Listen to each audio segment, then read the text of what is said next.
Bienvenidos y bienvenidas a otro capítulo más de la llegamos a la segunda temporada de El lado oscuro del cerebro. Con ustedes acá me presento, mi nombre es Claudio Ortigas, psicólogo, doctor en neurociencia, y junto a mí está mi camarada, mi amigo, mi... no se puede Ok. decir las otras cosas, querido amigo Germán Campos. Muchas gracias, Claudio. ¿Cómo estás? ¿Cómo va todo? Perdón, doctor Germán Campos.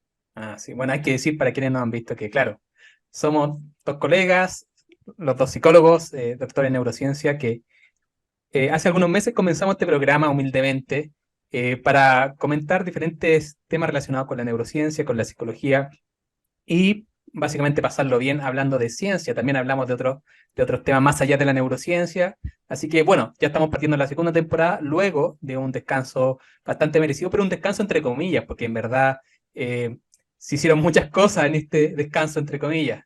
Así que bueno, por lo menos descanso del podcast, pero ya estamos aquí de vuelta para esta segunda temporada. Sí, no, y queremos ir al tiro con lo bueno y hoy día vamos a hablar de algo traumático. Uy, sí. Hoy día vamos a hablar de trauma. ¿Qué es lo que Wow. sucede cuando vivimos una experiencia tan, pero tan desoladora que sentimos que nos abruma y que genera una herida directamente en nuestra propia estructura mental? Vamos a ver qué es lo que significa, qué es lo que pasa en nuestros cerebros y cómo podríamos quizás abordarlo de una forma en que podamos sobreponernos, pero desde la psicología y las neurociencias. Así es. Bueno, Eh, todos conocemos a alguien, incluso a veces, incluso a alguien que nos escucha podría también verlo reflejado en su propia vida, que hemos tenido o alguien que conocemos ha tenido una experiencia emocional muy intensa, muy abrumadora, podríamos decir extremadamente abrumadora. Por ejemplo, una persona que sufrió un accidente o, qué sé yo, una persona en Estados Unidos que fue a la guerra o en Ucrania, Rusia, etcétera, o una persona que de alguna forma estuvo expuesta a algo para lo cual no estaba preparada, un asalto en la calle, etcétera. Y nosotros, sobre todo las personas que nos dedicamos a la salud mental, podemos ver que eso puede dejar huellas profundas en las personas. Básicamente, cuando hablamos de un trauma, hablamos de una respuesta fisiológica y que puede ir acompañada de un malestar para la persona que es muy, muy, muy intenso. Y luego a la persona le cuesta sobrellevar esta experiencia. Y aquí podemos hablar un poquito de los síntomas que ocurren a raíz de un trauma. Claro, o sea, a ver, vamos a entender algo primero, que generalmente cuando uno habla de trauma, la primera respuesta que vamos a encontrar es que no, bueno, yo puedo sobreponerme a esto. No, o le podemos decir a otra persona, pero ¿cómo te vayas a poner a llorar por esta cuestión? Si yo, ¿sabéis lo que se necesita? Un poco de voluntad. Tenéis que Claro, poner, darle para adelante, que es un grave problema de la concepción que tenemos de la salud mental en Chile, y me atrevería a decir un poco también en el nivel de la sociedad occidental. Pero cuando hablamos de que es un evento catastrófico, bueno, Germán, el doctor Campos hablaba sobre las guerras y eso es importante porque el trauma se vuelve un elemento importante durante las guerras. Gracias a las guerras sabemos que existe el trauma. No es que, no es que la gente no se dañara antes, porque, no sé, uno de repente puede escuchar a la típica persona diciendo como, ay, estos millennials que se ofenden por todo. claro, la O generación de cristal. Ahora son todas de cristal. claro, claro. Los hijos del rigor que decían como, no, tú tienes que ser disciplinado y tienes que aguantar porque la vida está llena de cosas malas y no. Bueno, el asunto no es que el trauma sea algo como que aparece recientemente, aparece detallado recientemente. ¿Por qué? Después de la Primera Guerra Mundial, Bueno, no solamente se supo mucho sobre lesiones y se empieza a estudiar el cerebro desde una parte más anatómica, saber que, oye, pareciera ser de que cuando a este sujeto le estalla una granada y se le mete una esquirla en la corteza temporal, temporoparietal posterior, algo le sucede con el lenguaje. Se fueron dando como algunas asociaciones, pero ya hay registros que en la Segunda Guerra Mundial, después de que los ciudadanos volvían de la guerra y volvían a Estados Unidos, comenzaban a manifestar problemas. ¿Cuáles eran estos problemas? Falta de sueño debido a pesadillas, cambios en el apetito, episodios de ansiedad recurrentes, pensamientos intrusivos, activación completa del sistema de estrés, y nadie sabía qué estaba sucediendo. ¿Por qué? Comienzan episodios de abuso de alcohol severo, abuso de drogas, de otro tipo de drogas severo, episodios de violencia, pero era 1950, la violencia era la forma de solucionar las cosas, así que nadie le dio mucha importancia, pero no es hasta la guerra de Vietnam que cuando empiezan a volver, la guerra de Vietnam hay que entender que tuvo una connotación política importante. La población de Estados Unidos estaba completamente en desacuerdo con mandar a gente para allá, bueno, no toda, pero la gran mayoría tenían un problema con que la ciudadana estadounidense no quería que sus jóvenes fueran a la guerra, principalmente con todo el problema de la manifestación de la igualdad racial, que había una población de color importante que decía como, oye, aquí me tratan, me discriminan, pero tengo que ir a morir por un país que me trata acá como el forro. Todo ese tipo de cosas generaron que la guerra de Vietnam estuviera muy mal percibida y cuando empiezan a llegar estas personas, se dan cuenta de que, oye, manifiestan los mismos problemas, pero estamos en la época del New Age, la época en donde la salud mental comienza a ser más abordada en Estados Unidos, empieza a tener más popularidad y de repente se empiezan a juntar y dicen como, oye, aquí al parecer, cuando los soldados experimentan eventos extremadamente anormales, se genera un trauma. Y a eso le denominaron estrés postraumático. Y ahí se acuña el concepto, se acuña el diagnóstico y de ahí en adelante se empieza a estudiar este asunto en serio. Bueno, exactamente. Por eso, cuando estudiamos el trastorno por estrés postraumático, como tú bien dices, Claudio, tenemos que pensar sí o sí en Estados Unidos, en el contexto, ¿cierto? Donde, por ejemplo, existen residencias para veteranos de guerra, donde muchos de ellos precisamente sufren de trastorno, y lo cierto es que las políticas de salud pública no saben qué hacer con estas personas que muchas veces tienen una vida que básicamente no pueden soportar. Porque yo quisiera rescatar lo que dijiste anteriormente sobre los síntomas. Hay que recalcar que estos síntomas son muy, muy, muy intensos. Entonces, por ejemplo, tú mencionaste esto de las pesadillas. Es decir, la persona se va a dormir, trata de descansar, pero a medianoche despierta pensando que, por ejemplo, está en la guerra y con toda la activación fisiológica. Acá, cuando hablamos de neurociencia, hablamos de la activación del sistema simpático, es decir, la persona es como si estuviera preparada para la guerra, siendo que está en su cama descansando. Y por lo tanto, si esto se extiende en el tiempo, va a hacer que la persona no pueda descansar, no pueda relajarse, etcétera. Tenemos los flashbacks. La persona va caminando por la calle y de repente es como si se transportara mentalmente al lugar de la guerra o del accidente. No es que la persona simplemente se acuerda, no simplemente que tenga una memoria, la persona siente en un momento determinado que está allí, en el momento donde se estaba dando esta experiencia emocional muy intensa. Muchas veces pueden haber crisis de pánico. La persona siente, tiene la sensación de que algo le puede pasar y eso va acompañado de un terror, que la persona puede sentir que no tiene posibilidad de escape, de que algo le va a pasar en el momento, de que muchas veces siente que puede morir en ese instante o que algo le va a pasar y no va a poder ser ayudado por otras personas, por ejemplo. Entonces, efectivamente, la persona está sufriendo una condición que pasa a ser debilitante a través del tiempo, pasa a hacer una disfuncionalidad. La persona simplemente luego no puede vivir su vida tranquilamente, no se puede subir al metro tranquilamente, no puede salir a la calle sin estar preocupado. Y esto va constituyendo un círculo vicioso para la persona. Entonces, hoy día en Estados Unidos claramente existe un problema en relación, por ejemplo, como decíamos antes, a las personas que fueron a la guerra, que volvieron. ¿Y ahora qué hacemos? Nosotros, los humanos, no estamos hechos para la guerra. Sin embargo, inventamos guerras y luego cómo sobrellevamos aquello.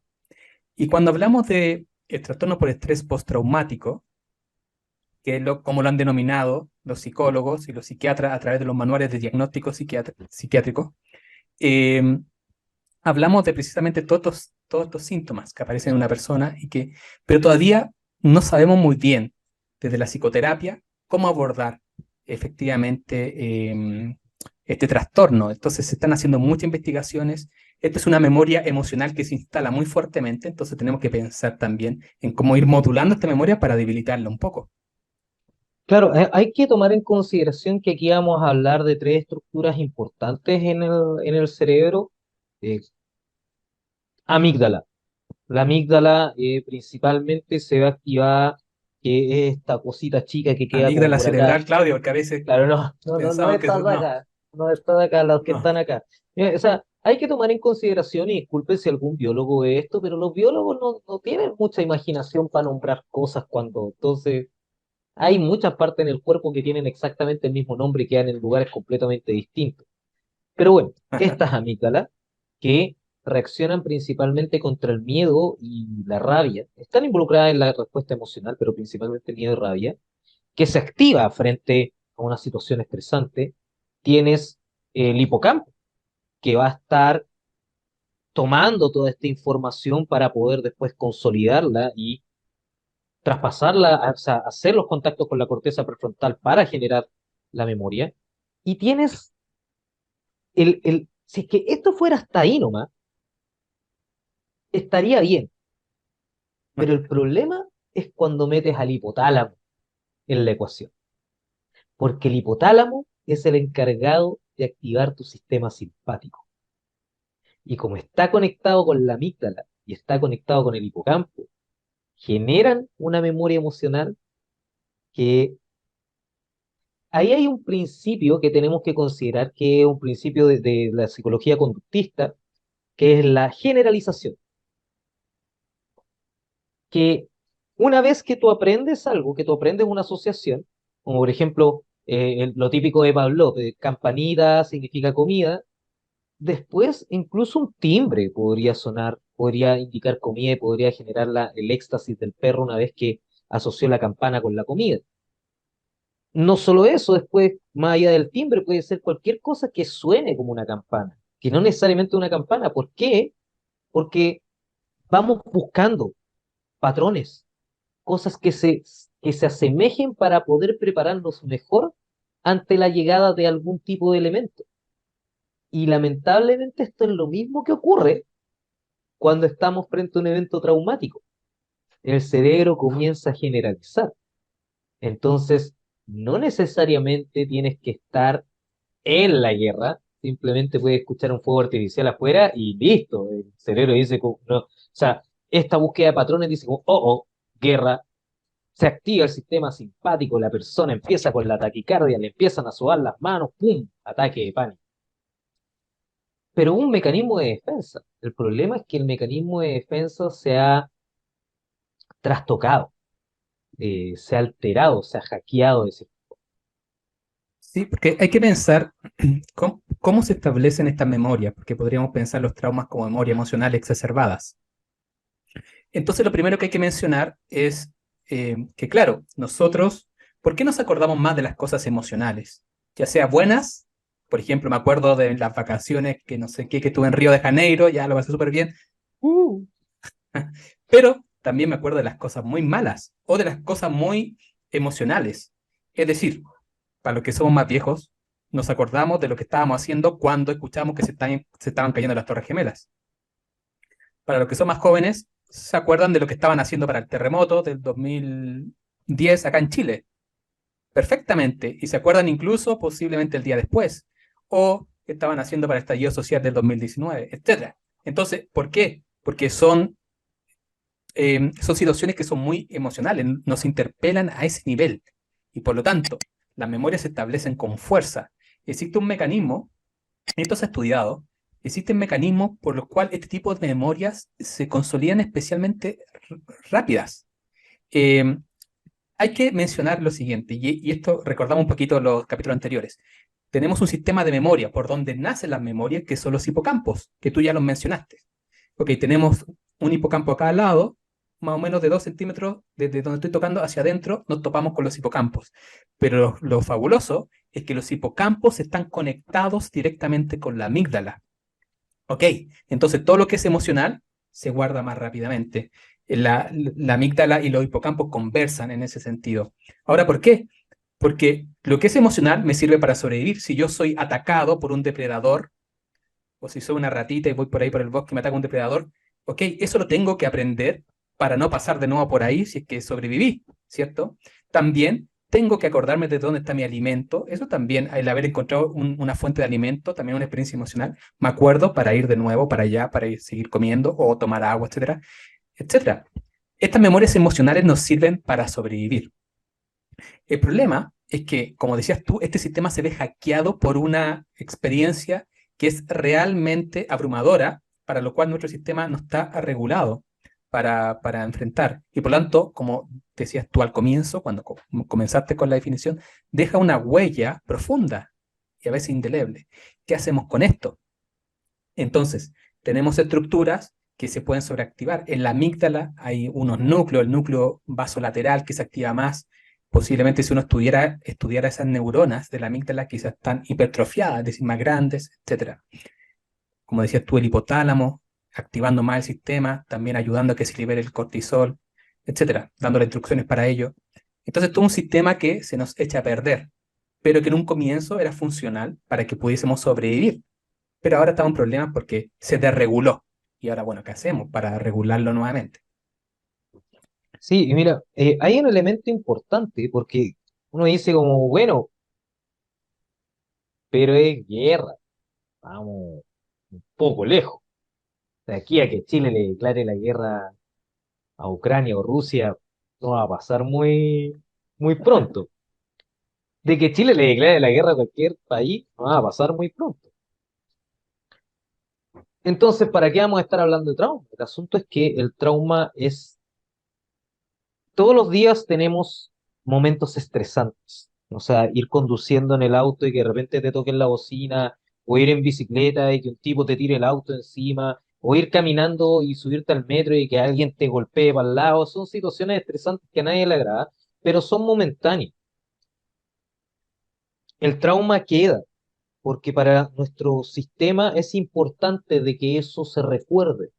Ahora, no, guerra es un elemento extremo, pero violencia intrafamiliar, trauma, violencia infantil, trauma, negligencia infantil, trauma.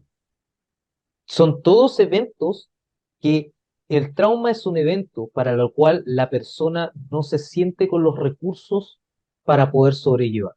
Y si de repente tus papás se están agarrando a cacho y después te agarran a cacho a ti, cuando teníais 6 años, o sea, no tienes forma de afrontar ese nivel de violencia.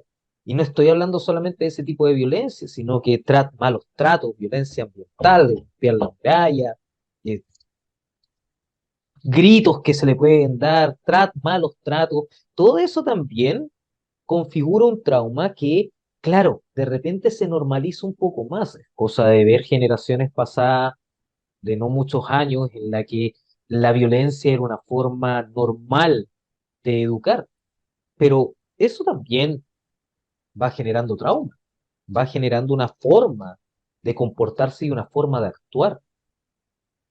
Sí, yo creo que ahí entonces tenemos que volver al concepto de estrés, que es una respuesta adaptativa. Y en general, y esto lo conversábamos con Felipe Rojas en un capítulo anterior, ahí para que lo vayan a ver, si la situación se puede abordar, si es que se puede controlar, si es que de alguna forma está definida en el tiempo, como decías tú, no hay problema. Ese estrés, vamos, lo enfrentamos y luego todo nuestro sistema puede descansar. Y cuando lo necesitamos para la próxima situación de estrés, lo volvemos a activar y luego lo volvemos a desactivar. Así funciona el organismo y está hecho para trabajar de esa forma. Entonces, por ejemplo, un antepasado nuestro podía ir a cazar y cuando se estaba enfrentando al animal que estaba cazando, ok, ahí estaba estresado, tenía que estar estresado precisamente para estar activo, para poder reaccionar, para estar preparado para cualquier cosa, para la lucha, etcétera. Pero luego, una vez que cazaba, podía volver a su estado basal, a su estado anterior y ningún problema. Pero hoy día vivimos en una sociedad donde estamos estresados constantemente y muchas veces ese estrés supera nuestros recursos para afrontar ese estrés. Lo que sucede en los traumas es precisamente aquello, la situación que nos sucede, que acontece de alguna forma, supera nuestros recursos para afrontarla. Y el estrés se vuelve tóxico, se vuelve dañino cuando se cumplen dos condiciones. Una de ellas cuando se puede alargar en el tiempo, pero la otra condición es cuando perdemos simplemente el control.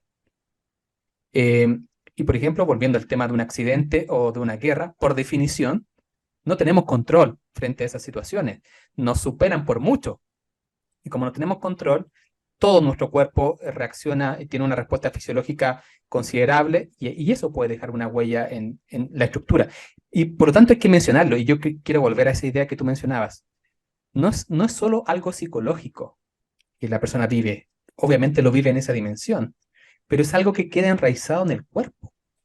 Y por lo tanto hay estructuras que cambian. Si uno posiblemente va a ver la amígdala, posiblemente la amígdala esté un poco más grande. Hay una estructura que se nos queda afuera, la corteza prefrontal. La corteza prefrontal regula la amígdala a través del pensar. Por ejemplo, si uno está viendo una película de terror y uno tiene mucho miedo, mucho, mucho, mucho miedo, y uno se pone a pensar, no, pero si esta es una película, detrás de eso hay camarógrafos, están filmando, está el sonidista. Bueno, eso es prefrontal y eso apaga un poco la amígdala, la puede regular. Es como un freno para la amígdala. Pero cuando hay un trauma instalado, incluso esa prefrontal se ve deteriorada en su función. Entonces, todo un sistema que se echa a perder de alguna forma. Y de alguna manera, también la psicoterapia o el acompañamiento también psiquiátrico van buscando la restauración de este equilibrio inicial y que se puedan tener respuestas más funcionales frente a ciertos estímulos. Sí, sí, es importante para que no se genere el trauma, la contención, y si ya se generó el trauma, bueno, más contención todavía, porque ahí hay una herida. ¿Sí? El trauma es revivir. El trauma es bueno entenderlo como efectivamente como si te rompieras una pierna y pasan un par de días e intentas correr de nuevo. Eh, eh, es una herida que está constantemente abriéndose Exactamente. y, y sin recibir contención. Y ahí es donde entra la psicoterapia, para que cuando se abra, poder ir acomodando las piezas, ir dando la calma, ir dando la comprensión. Porque muchas veces la persona que está traumada se siente mal por estar traumada, como que hay algo que es malo con uno. Pero es un mecanismo del cerebro que tiene para sobrevivir. Nuestros cerebros no están preparados, como, bueno, como Germán recién lo decía, nuestros cerebros no están preparados para ese nivel de violencia que encontramos en una guerra. No están preparados para que nuestros cuidadores principales, ya sean padre o madre, nos golpeen. No están acostumbrados a que alguien nos amenace en la calle. No están acostumbrados a eso. No, no es algo que deseen, porque entre los humanos generalmente va a haber cooperación, va a haber vínculo, pero nuestros cerebros están más o menos acostumbrados a que un amigo nos diga, yo no quiero ser más tu amigo, y nos va a doler. Sí, a eso estamos acostumbrados, pero que el amigo nos diga, no voy a ser más tu amigo, y posteriormente nos apuñale, no, Claro, eso no está ya. acostumbrado. Ese Eso ya, otro nivel de amistad, po. claro, claro, ahí ya hay otra cosa por parte de la persona que lo hizo. Pero ahí es importante hablar y yo creo que quizás para un próximo episodio nos vamos a meter un poco en la regulación emocional y cuáles son como algunas aproximaciones desde la Sí, neurociencia y desde la psicología para poder tratar los traumas. exactamente. Pero para adelantar un poquito, ¿y qué es lo que se está estudiando ahora?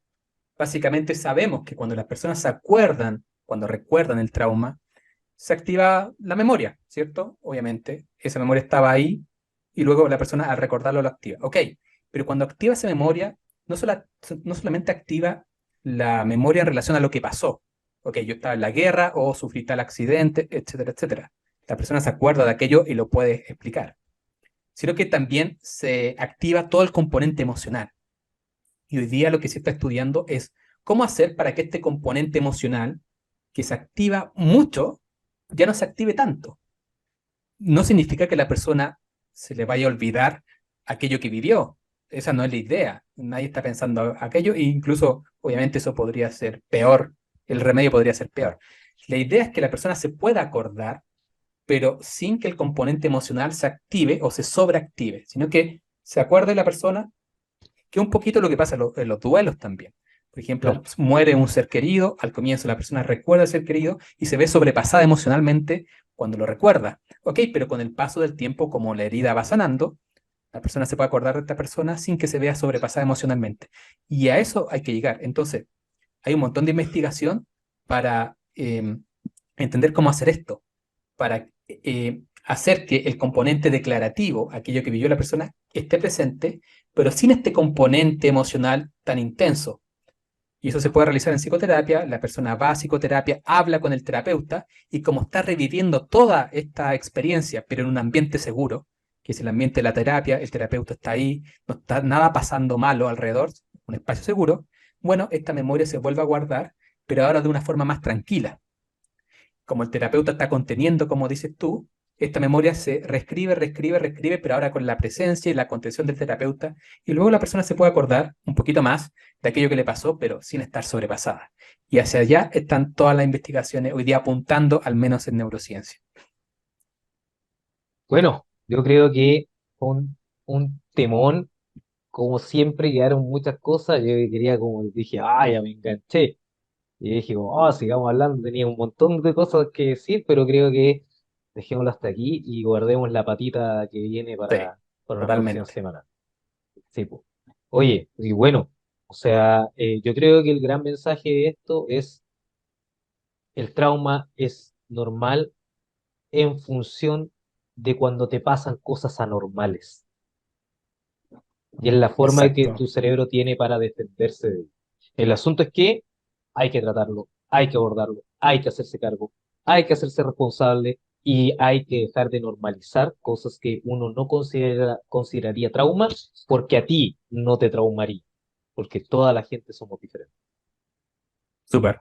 Y yo agregaría que, no, yo creo que ya está bueno de que pensemos todos los trastornos psicológicos como algo inventado o que depende de la voluntad de la persona. Y simplemente no es así. Como hemos visto, y lo que nos ha enseñado también la neurociencia y la psicología, es que hay cambios a nivel fisiológico.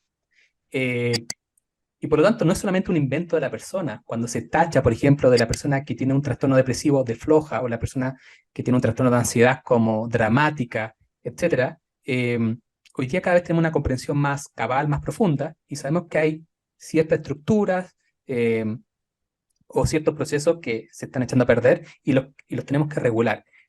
Y como uno va, qué sé yo, al oculista para chequearse los ojos, o como uno debe seguir un tratamiento para la diabetes o qué sé yo, también uno debe ser responsable, como decías tú, para tratar precisamente estos trastornos, y eso no tiene nada de malo. Es parte del proceso de sanación. Por lo tanto, esa es la invitación también desde este podcast. Exacto. Hoy ha sido un placer encontrarme contigo en esta segunda temporada. Esperemos que sigamos con todo y Por supuesto. recuerden darle like, comentar, suscribirse. Y si alguna persona está diciendo, oye, ¿qué pasó con este canal? Ya se fue, pucha. No, mira, aunque nos escuche dos personas, tenemos fe en el proyecto, en hacer divulgación de la ciencia, de psicología y de neurociencia para todos y todas en español. Exactamente. Entonces nos vemos la próxima semana con un nuevo capítulo de El El lado lado oscuro oscuro del del cerebro. cerebro. Ahí salió bien. Nos vemos. Sí.